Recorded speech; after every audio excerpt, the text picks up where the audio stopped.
Welcome to Season 2, Episode 5 of the Valkyrie Heart Podcast.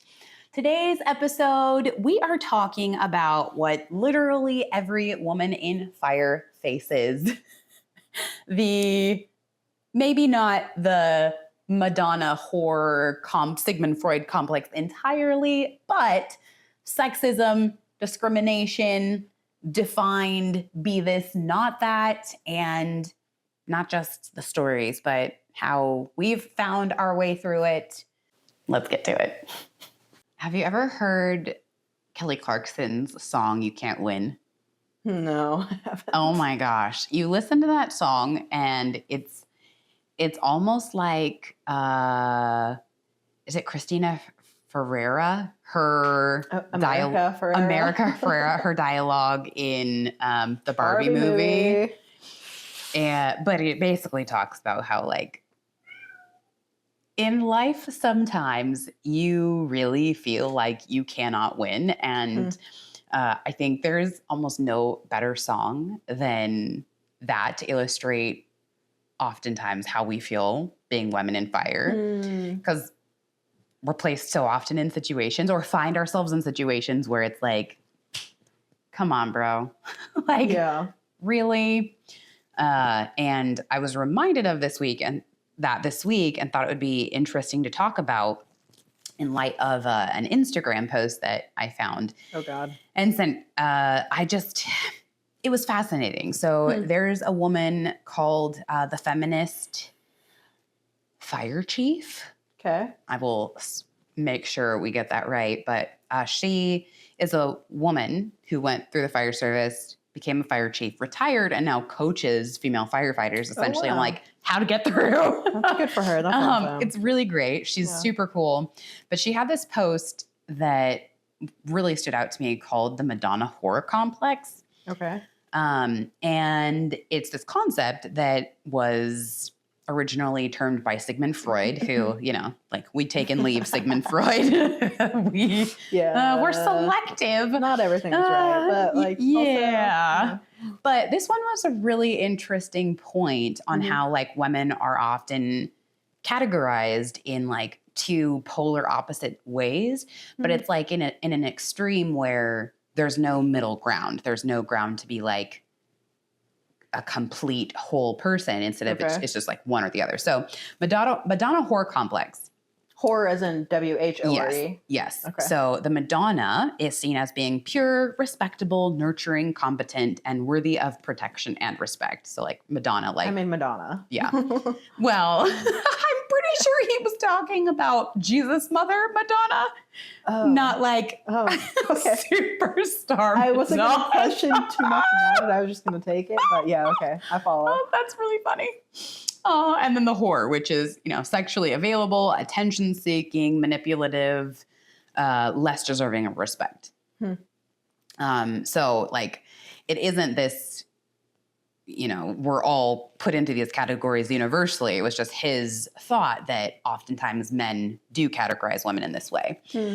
And so she wrote this post on how it shows up in the fire service. And I thought it would be so interesting to talk about. Yeah. Because I think it's pretty clear that this does happen. So she says that it really becomes this double blind where women are judged according to rigid stereotypes rather than who they are and their own competence. So examples are if you're warm and collaborative and nurturing, then you're viewed as one of the good ones, but your ability to be a leader is questioned. I'm loving this. Keep talking. If you're confident, assertive, and decisive, then you're labeled as cold, bossy, difficult, bitchy. And then if you're attractive or feminine, coworkers will question if you actually earned your position or slept your way to the top. And then if you minimize your femininity to fit in, you can be criticized for trying to be one of the guys. Cool. So this was wildly interesting That's to so me fascinating. because I've experienced subtleties with that. And I've also seen other women in fire experience similar things. And so like things like, you know, your competence is questioned because you're a pretty girl or you're not labeled as a pretty girl, but you're still like due less respect because, you know, psychologically beautiful women are listened to more. Or, you know, if you're beautiful, then you might have advanced because of favoritism. Or this one was one of my favorites.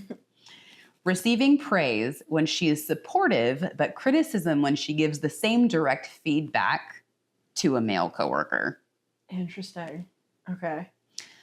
Being expected to both be endlessly accommodating and exceptionally tough. So I know, like, I don't know. I know for myself, which I guess I'll just speak to that. I definitely think that I am the more like Madonna type personality, like the nurturing, the kind, the loyal, the, you know, one of the good ones, so to speak. But also, I think that has kind of created a little bit of a dynamic where like I have not been viewed as leadership material. In fact, when I was first looking, the very first firehouse I wanted to get into, there was a female firefighter there who was becoming a lieutenant. She was on her probation and she recommended the captain, you know, hey, Christina would love to be here. Like, these are her strengths. I think she'd be a great fit. And there was another dude who was, I think he's 20 years younger than me. Maybe. He might be your age, so pretty close. Okay. But he's super tall and he's a legacy. You know, so like I'm not criticizing him. He is a nice guy. He's just young. Right. And as we know with our tall brothers, like when you're just tall, people look up to you. Yeah. You know, there's like Literally and figuratively. There's literally and figuratively. So this guy was also interested, and the captain told this female firefighter, you know, that he was just really looking for someone with major leadership qualities. And it was so baffling to me because I was like, you clearly don't know me at all. So you're looking for a 20-year-old to lead people. Right. Cool. That makes so much sense. Exactly. So, I've definitely experienced that where, you know, being one of the nice, kind ones, like, I think that it's easy for it's been easy for my male coworkers also to just see me as being less assertive and more of like a type B. Like, my ego isn't involved in this job to the degree that I always have to be the one to lead. Like, I don't have to show up on scene and have an ego match with AMR, right? Yeah. Like, I also don't have to be the one to run the entire conversation and make my opinions known 24/7, right? So like those can be seen as more like beta qualities from that like masculine patriarchal perspective. You're also not a medic.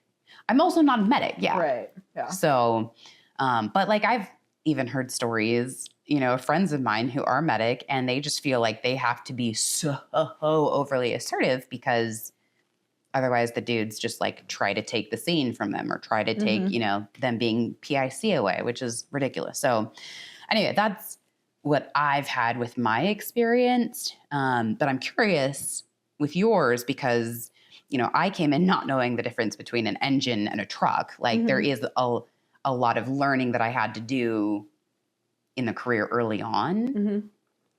And I think maybe like you having the ability to come in with all of your experience and just, kind of kick ass out of the gate, that also framed like you differently to your colleagues than myself. So I'm curious how you've seen this kind of work for you, if it has, if it hasn't, or if you've seen it in other women. Yeah, I definitely have seen it like around me, and definitely with, I would say, almost every other female coworker that I've ever worked with. It's applied to them. Not really to me.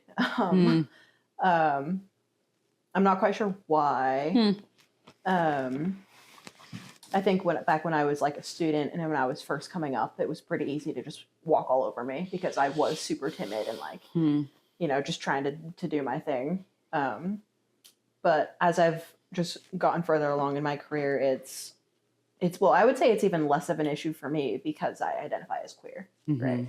So people aren't gonna necessarily like put me into like a specific category because I don't really fit in that Madonna-Whore like whatever framing context, right? Which I think like has been a big advantage to me with all of the disadvantages that it is to live as a queer person in the world right now. But it not being forced into that box really has allowed me to almost like create my own path and create my own way and to show people like it's not one or the other. There's more options, right? And I think that's I would go even so far as to say it's helped other women in the department around me. Just if my male coworkers can view me one way, they can also view them like my female coworkers a different way. So, how would you say you think they view you? In the context of the Madonna-Whore, or no, just generally speaking. Then, I don't know. It's really interesting. I got my first house like a year ago, and I'm working with someone who's from my academy, and then like our officer is great. But like since it's just like it's just the three of us, it's not like I don't have a fourth. I don't have someone like rotating through or anything like that. It's just us three. But people just generally know like I'm not gonna really take any shit. Like I don't really. It's not that I don't care, but I don't care.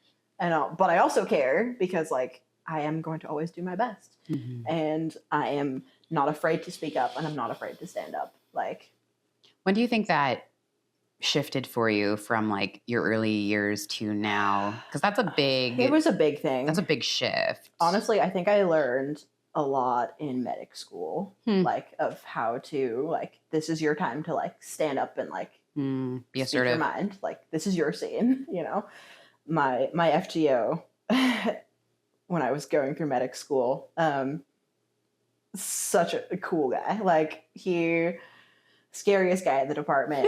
Like had his he been working for almost 30 years. Like had his patient care style down. Like he was incredible, like an icon. I miss him so much. I miss working with him.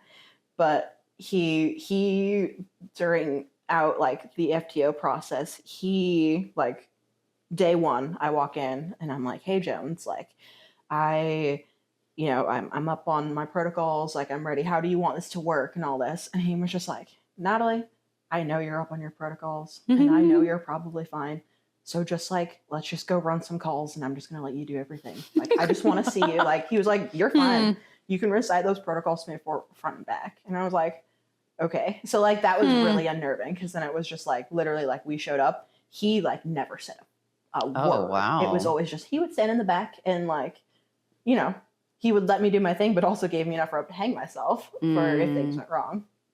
But that really helped me like really like, instead of being like the intern running the call with someone standing over me, it was like, no, I am stepping into this role by myself. This is me. Like, I'm going to take control. I think that's like where it started. And then as I moved forward, got through school and got hired where I am now, I just kind of showed like through my actions more than like just trying to speak up that like, this is who I am. This is what I do. This is how I operate and function. And I think that staying on the quieter side has really like not feeling the need to be loud or or like speak up all the time was something that kind of helped helped in that way. Yeah. That's interesting because when I was traveling, you know, as a floater, you don't have regular people you're working with. They don't know you. You don't know them. You're a guest. Right. And I think I established this like pretty accommodating, amiable persona that, and, you know, fairly quiet. I would definitely join conversations, but I rarely offered anything of myself on a personal level. I got really good at asking questions to other people, but I just like definitely was more reserved. And that also followed, you know, the heels of the big like sexual harassment investigation drama that I experienced right out at the gate. And so I have found at my department, when you're quiet, you're actually seen as more of like a beta. You're not seen as like being capable and assertive. Like the ones who like step into the room and take up presence are the ones that always have the story to tell. They, you know, they are a talker. And it's been really interesting to see that that is how, in general, my department defines like being capable. And how loud you can be. Yes. Exactly. Nah, bruh. Yeah. So, honestly, I mean, I would say like being quiet did help, but like, as I would say, like a big distinction is that like I am a medic. So like they would see me speak out, stand my ground, do my thing like on scene and like interacting with AMR and all that, which like AMR are the real heroes. Like I don't try to get in beef with any of them. It's so entertaining. Like, you know, rolling up and they're like, you know, they size you up as a medic and try to figure out like, okay, are you going to make this a problem? Or are we going to get along? And I always walk up and I'm like, what's up, guys? Like, how we doing in here? And they're like, oh, you know, like, and they just like, they immediately chill out. And it's just like, you don't need to be loud. You don't need to bring your ego. Like when I got hired where I am now, my FTO was not well liked amongst AMR people. He did work for them before. I don't know. I don't think that has a whole lot to play into the situation. But like, so we would roll up and I was trying to get through my internship and like, I would just try to be interacting with these AMR medics. Like, please, like at one point, like they would ask for me to write in without him. Oh, wow. They're like, yes, we could, like, we would love to have you, but like, Natalie, won't shut the fuck up, you know?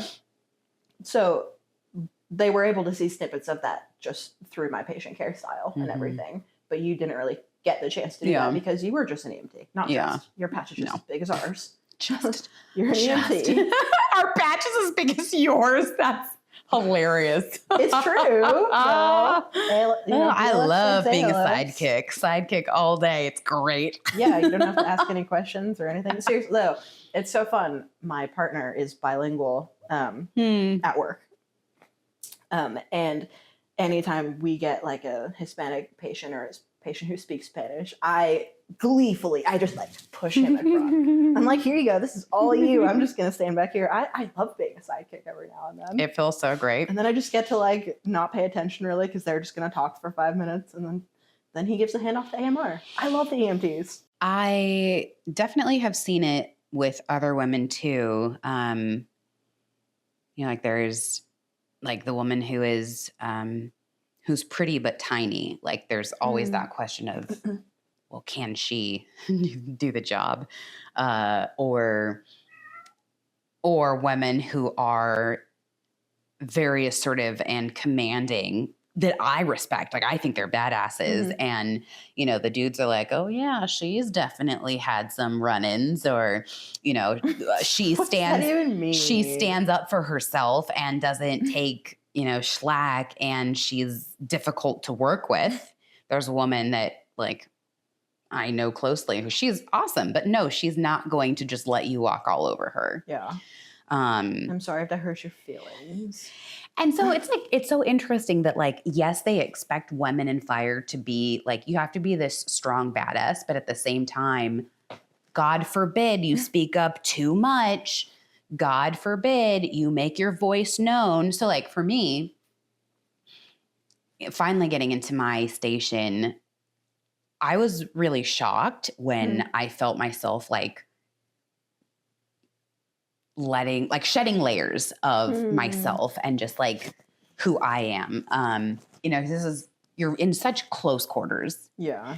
And I worked with my crew pretty regularly for a solid several months before I ever got there. So I would say like they were familiar to me, but like I didn't know them very well. We didn't have like really big, deep conversations about anything. And so when I got there, like I found myself opening up in kind of surprising ways. And so even in just a year, the difference of how I show up now versus a year ago is wildly different. Like before, I really felt like I had to be amiable and accommodating because otherwise, the rumor mill can just like jump off a cliff and drag you down into the water with it. And so now I'm finding myself like more likely to speak up and vocalize things. And it's so interesting that just being like put in a box by others and their expectations can really influence how you show up. Like I didn't realize the degree that had affected me.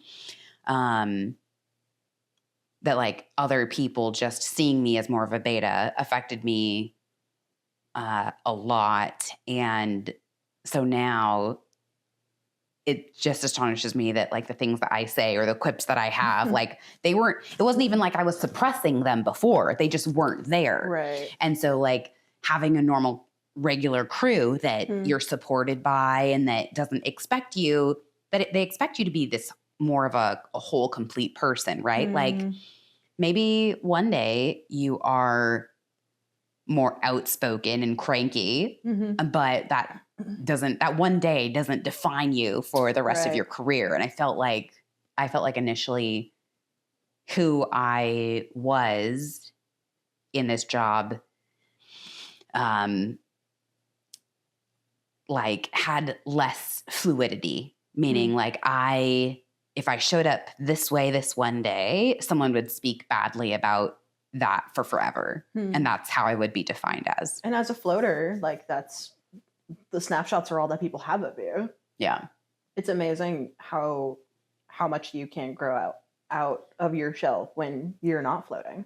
Like how many years did you float for? How long were you floating? It was like 3.5. Yeah. I was like same thing. Like, and once you finally get your house and you like settle in here in a little bit, I feel like I did the math and, this upcoming weekend will be 7 years since I've been in fire, which is crazy. Like since I started my residency program. Okay. 7 years. Been in fire for 7 years, and I just now feel like I'm getting it. Like I feel like, oh, this is why people say this is the best job in the world. Like it just like why did it take so long to get here? But it's like, oh, I was like a student for 3 years, so I basically didn't have a house. And then I got here and I've been here 4 years and I've only been in my house for a year. It's like when you are just working with so many people, like every other day, it's like, yeah, like you can't really like, there's no time to feel safe enough to like open to up show your or, identity. Like, yeah.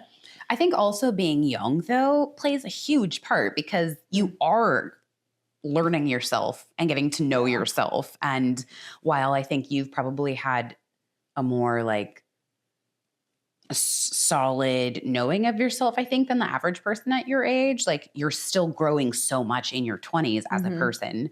And so having to navigate all of that in the culture plus, becoming yourself is, I think, a really it's a big challenge. But also, I guess the challenge, I think, is different. It's the same kind of challenge, but different in the sense that, like, I joined when I was 36. I had a solid baseline of who I was. Mm-hmm. And so I have had to grow and adapt in ways that both, like, is expected in doing the job well. Like, you have to have a adaptability, but also not losing myself. Yeah. You know? You like knew yourself, but you still had to find yourself in the job. Yes, exactly. And that was, I think I'm just now starting to, like, really feel that way after being, I'm like at 5.5 years. So it always is interesting to me that, you know, men and women, we all in this job, like, go through, I saw a post the other day that bullying is, like, the highest in the fire service than any other career. Statistically, it's like, that's so weird though. I find it wild that like it's more so than the military. But yeah. And I think that's, I don't know. I don't know exactly why that is, but you see it, right? Like people just being salacious in the rumors that they hear, and then they just decide to change a little bit, and then the next person does the same thing, or the hazing, or the you know, like, this person reminds you of that woman, reminds you of that woman, and that woman failed. So obviously that woman is always going to be the one you question and reject. Yeah. But regardless, I think being a woman in fire, like, you have this really challenging job that man or woman is challenging. But on top of that, all the cultural factors and environmental factors that women deal with, like, are make it crazy hard. Even like, I was just looking up the numbers before this episode, and like sexism in the fire service. First of all, women wildly underreport their experiences. So these numbers are probably higher, but 37% of women, it was like 1,800 female firefighters were in this study. That's a good number. So it's a very good sampling. 37.5% said they'd experienced like severe verbal harassment on the job. 37.4%. So just like 0.1% off experienced unwanted sexual advances. Were those like overlapping, or were separate numbers? They're separate numbers. Shit. Yeah. So, but like, I mean, essentially that's almost 1 in 3. That's over 1 in 3. Yeah. Women experience those numbers. And that's huge. Like, how can that not affect the way that you show up in the job? Yeah. That's so interesting. That like 2 out of 3 women. Almost 2 out of 3 women. So that's like, that's not like, oh, you're complaining about something that happens. Like, this is a regular everyday occurrence and experience. Like and I think sometimes, I think the verbal harassment can be anything from like, looked like that 35 was hard for you, you know, like the microaggressions, as much as like one of my, she's like iconic to me in the fire service. She told me that when she promoted, she had dudes, and this was like 13 and a half years into her career, she promoted. And she had one dude who like yelled at her and said, "You should not promote. You are going to get people killed." Buddy. Who even talks like that though? And it's wild to me that they feel like this is their opinion and that it is the law. Like that it is what is right. Yeah. I feel like, honestly, they're just like, they're less impressed with themselves when they can see a woman doing a job just as good as them. I think a lot of it does come down to that. Like, if you 30 years ago, being a firefighter was like the creme de la creme of, careers. And you were seen as this, like, it was almost, being a firefighter was almost like a status symbol. I mean, it was. It was. Yeah. I think it's much less now, but that's how it was. And so I think that for a lot of people, it feeds into the ego of like them being impressed with themselves. So if a small human, small female can come in and do the same job, what does that mean for them? And so, yes, they have to like, I think that's a survival instinct that kicks in that tries to make women less when, like, let's do some therapy. Let's take a deeper look into our own lives. Oh, so for example, like last week, how I had this happen on my Instagrams that turned into this giant kerfuffle where I put this photo of 3 of us girls on a crew and our dude. Who was your dude? Marsh. Oh, of course. And we were all in back of the rig. We made it really posy.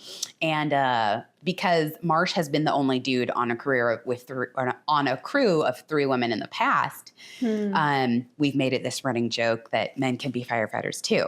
So, and he came up with this idea that, when we're out and about and people comment, he said he was going to get that like false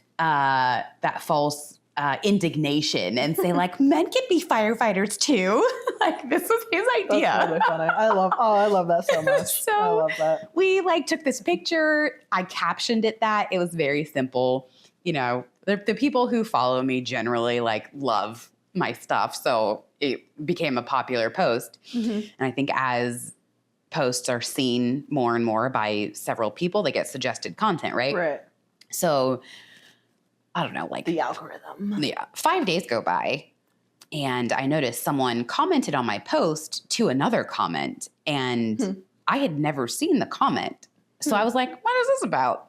So, in the algorithm, a couple dudes found me and, they were spreading their hate about like, well, of course, men can do the job. Women need help with all aspects of the job.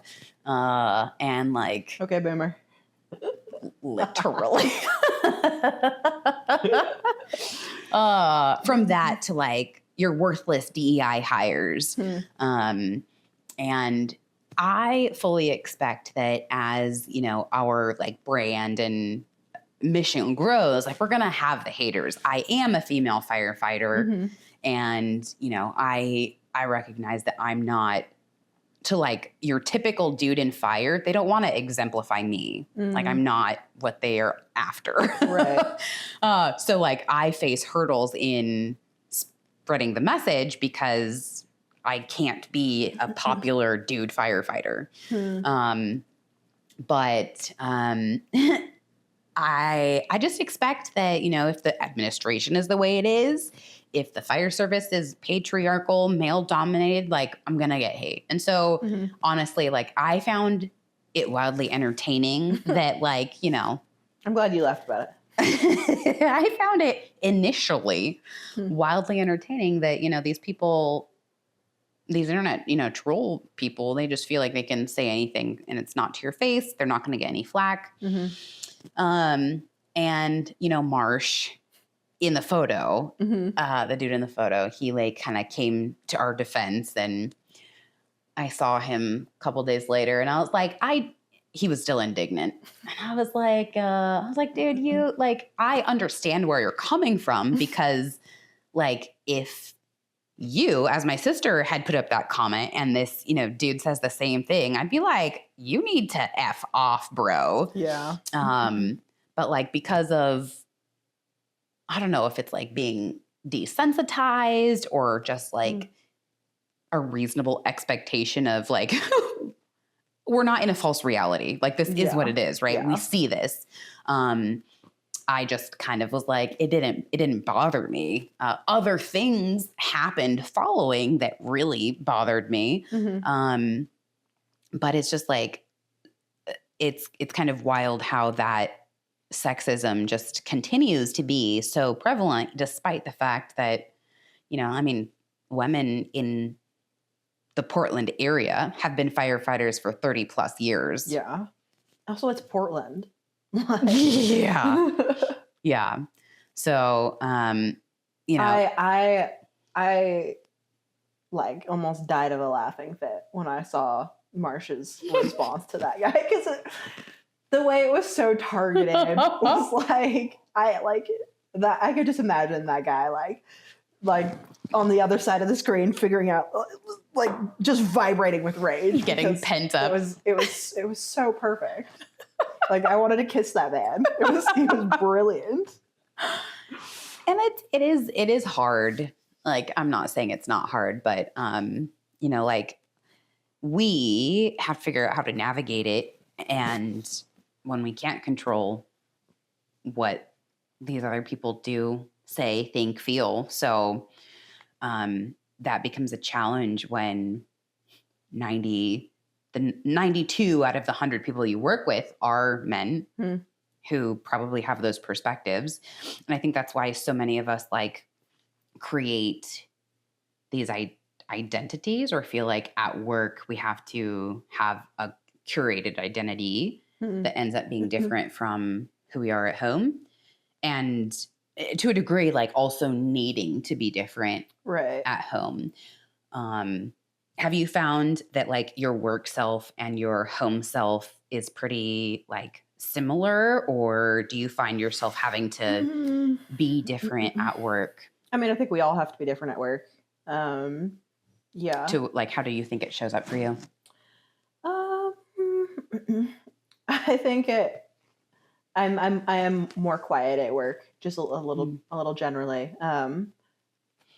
I would say that I don't know. I've been doing a lot of work on myself recently, to the point of where I'm trying to let my work self, or my work self and my home self kind of blend a little bit, integrate a little bit, see what happens. Because like at home, like I typically I kind of run the house and like take care of like most of like the things and everything. And when I go to work, I could like micromanage a little bit. And really, and I'm like, so I've been working on not doing that. That's been like my big focus for like the last couple of months, is like not micromanage, because my crew feeds into it, because they're like, oh, Natalie wants to take care of it. Natalie will do it all. Okay, now I don't have to do anything. So they're just they like would just start shoving like stuff on me. Kind of like, absolve responsibility. Yeah, it'd be like, so Natalie, like, what are we having for dinner tonight? And I'm like, I don't like, and I'd be like, oh, we can do this or this or this or this. And he's like, I don't know what to cook. And I'm like, well, here are these recipes. Like, well, like just over the top, right? Mm-hmm. Or like helping too much, or like when they're like trying to figure out like what time we're going to do chores, what time we're going to shop. It's like, so Natalie, like, what do you think? Wow, sounds like you're an officer already. Like, bro, I'm not getting paid enough. So finally, like, probably like 4 months ago, I finally decided to stop playing into it. And they'd be like, so Natalie, like, I don't know what to make for dinner. And I'm like, sounds like a you problem, bro. And they, like, the way they got so caught off guard. And they would just be like, I can't believe you said that. And then like, so Natalie, like, when are we going to go to chores? Like, when do you want to get fuel? And I'm like, I don't know, whenever you want. And I just walk away. To just really prove that I'm like, no. Or they'd ask me questions and I'd just be like, nah, bruh. And like go back to my phone. Like, literally, I'm like, I am not going to babysit you anymore. And that's healed a part of me. Because now I can just, I feel like I'm so much less stressed at work just by learning to say no. And like, no to them, but also no to myself. Like, I don't need to do this. And they're grown-ups. They can figure it out. When do you think you started taking on that? I mean, I feel like it just kind of happens when you work with people who don't care about structure in their day. Or like don't really care if things look a certain way, right? And I'm very type A, obviously. So like, if people don't care about the way something looks, it's like, cool, let's just do it this way then, And then you just do it because you just do. I'm almost like, yeah. It's interesting though, because like you also in creating that shift are giving space for them to be more type A and have more ownership. Yeah.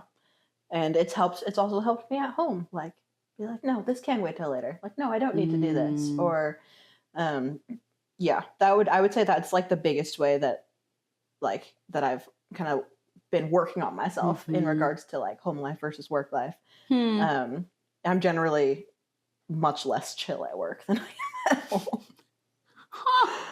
It's just the stress of, you're just waiting for something to happen. Yeah. So like you're kind of that on edge. It's like, I mean, like think about like those guys who operate in those grain silos who like operate the nuclear stuff. They just sit there waiting for something to happen, just waiting for something to happen, and it can put you on edge and you can like not downregulate and then you don't sleep. And then, literally the whole point of your brand. Like, so how do you feel like your like work life and your home personality? It's always interesting talking about this, especially given our producer is my loving, wonderful partner over there. Because I can only say from my perspective, and I know he's going to have a totally different perspective. One of these days might have to have our spouses on. Guests. The show that would be so funny. That would be really funny. We should do that. So I think that when I was in academy, I took a lot of cues about who I thought I had to be to get through. And it kind of became clear to me that being like the nice, easygoing, amiable, social person was like not going to cut it here. That the word, it's so interesting. The word that they love to use is aggressive. And I don't know if it's just like they don't understand that like that context is not universally a good one. We're not fucking high schoolers on a cheerleading team. Aggressive. Well, even aggressive people in life like are not people that I want to emulate. So aggressive as a quality is something that like I have kind of issue with because I don't want someone to come at me aggressively. So like the context for me just doesn't land at all. The context that I kind of had to frame it as was like, be a boss bitch, be, in my head, I kind of like crafted this like, I had to be a heroine in a cape, essentially. And that meant that the amiable, nurturing, kind of softer side of myself that's, I think, like that intuitive and like sensitive in terms of like understanding people's emotions had to be less. And I think that was really hard a lot of the time because I felt like those qualities were so much of myself that not being able to bring that at work, I did feel like I was kind of losing parts of myself. That's interesting. And I bet there's a lot of other women who could probably really relate with that. For sure. And that's not to say, like, I think women are like powerful. Women are extremely capable. Women are dynamic and talented. And, but it's really interesting to me that like in this space in particular, the definitions of those characteristics are very rigid. So, being a quiet woman is not a woman who shows up in her power. Like, so yeah, I think that in fact, a few days ago, I had our dad a ride along, his first ride along ever. And it was really fun. Like 65? 65, 66, something like that.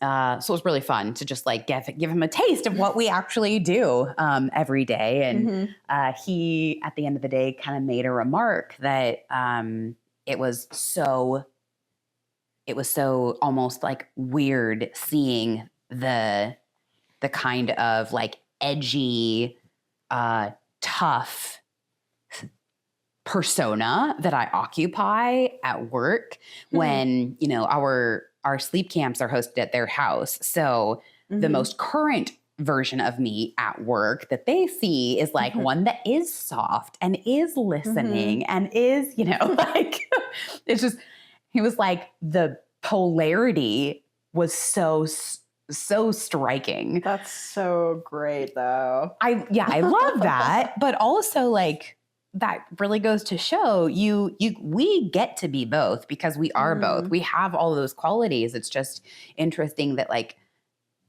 some of them are and aren't welcome as much. Yeah.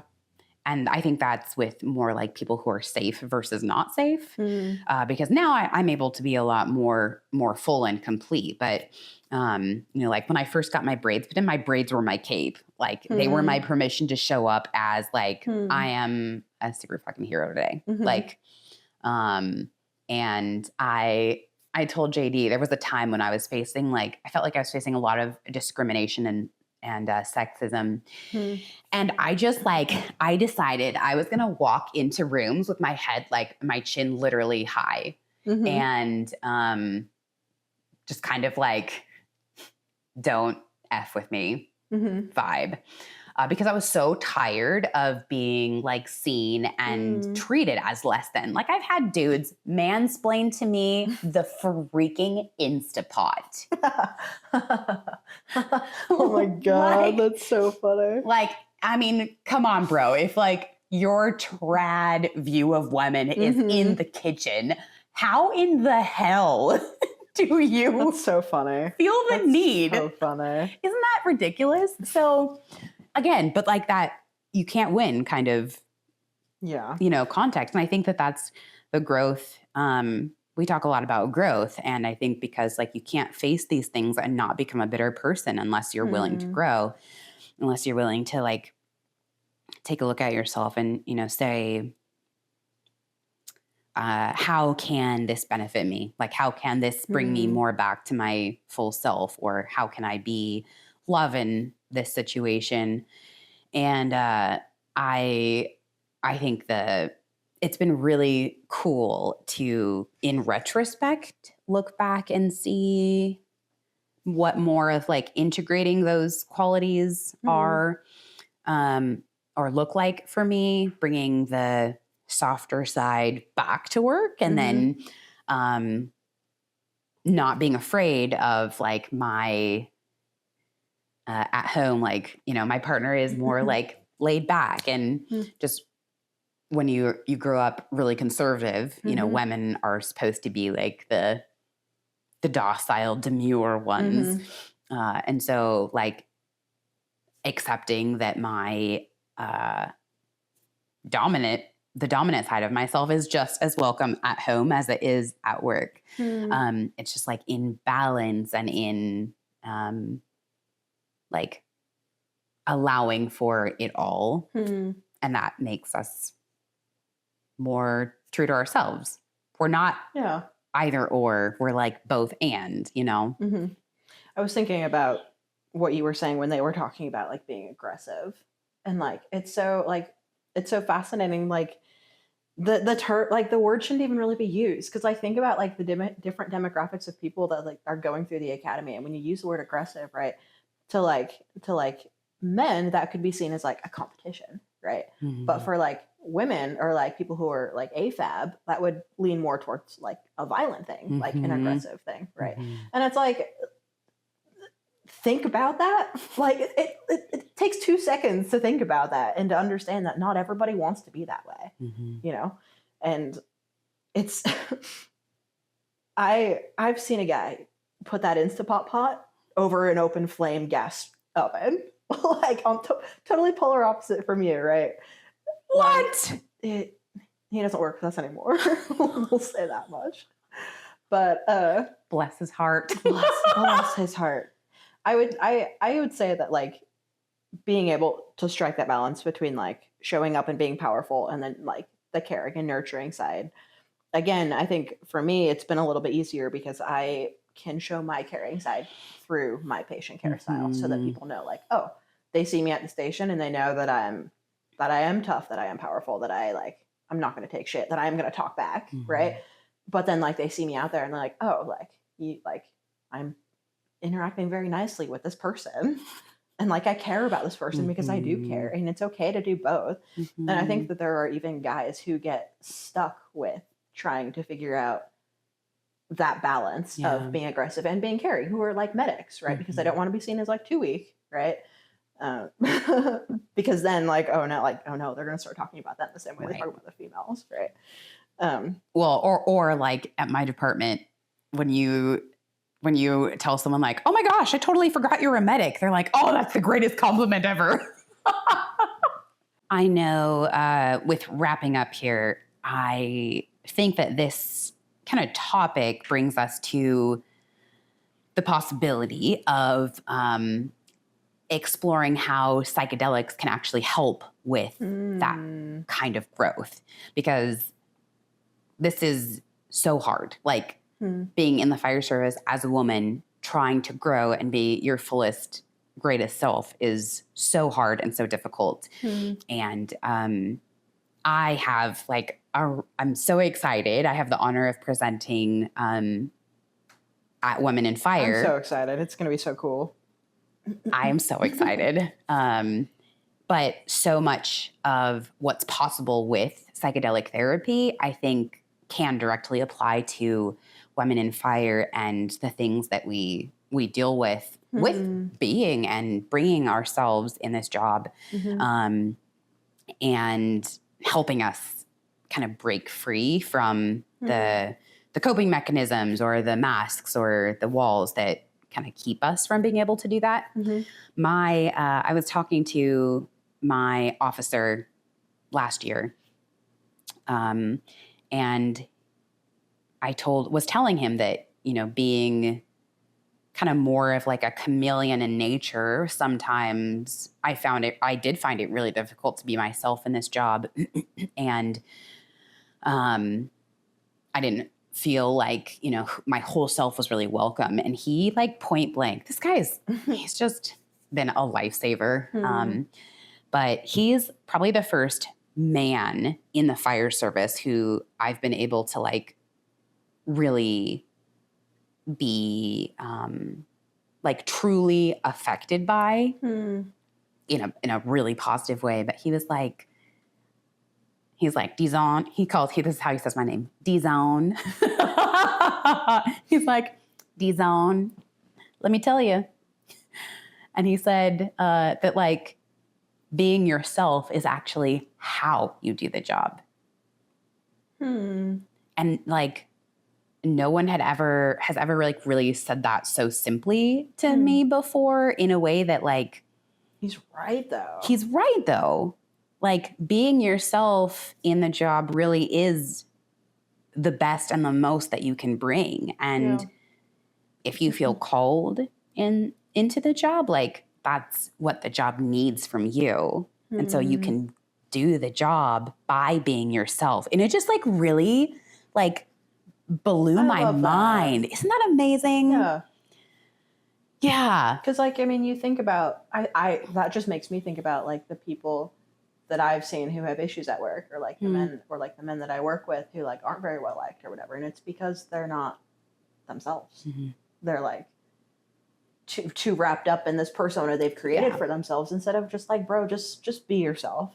That's so fascinating. Yeah. I honestly feel like the universe like gave me the greatest gift in my officer. But it is really hard, and the growth journey to that, I think, can be like a really windy, twisty, convoluted path. But I mean, I have found so much of my own freedom and like ability to work through that and process through that has been with psychedelic therapy. So that's gonna be fun to get into. I think next episode it'll be really fun to get into. But on that note, anything that you would want to leave, you know, the audience with? Lessons learned, encouragement. I just wanted to touch back on something you said just a couple of minutes ago, just about how you part of how you grew into like your confidence and everything was walking in with your head held high. Like walking in like with your shoulders square, with your chin up, with your like being unafraid to take up space, right? It's like, I don't need to be loud, but like my energy can still change the energy of the room when I walk in, you know? And like, I heard you say all that, and I think you started talking about something else before I could say anything about it. But like, I wanted to highlight that like, it is so important to not be afraid to take up space in this job as a female, and to like know that you're here for a reason. Like you can do these things. So like, you don't have to be small. Like it's okay. Do like almost every call that I walk into knowing that I'm like in charge, I do like this little talk in my head as I'm like walking up, and I just like, I like go through this whole like head to toe, like, okay, like roll my shoulders, like make myself big, like, no, I am in charge. This is my scene. This is my patient. Right. And I love that you have been able to find that in yourself, and that's brought you a lot of like comfort and confidence in your job. And I can't wait to hear about how the medicine played a role in that. I think it's going to be really interesting. I think it will be. I will look forward to it next time.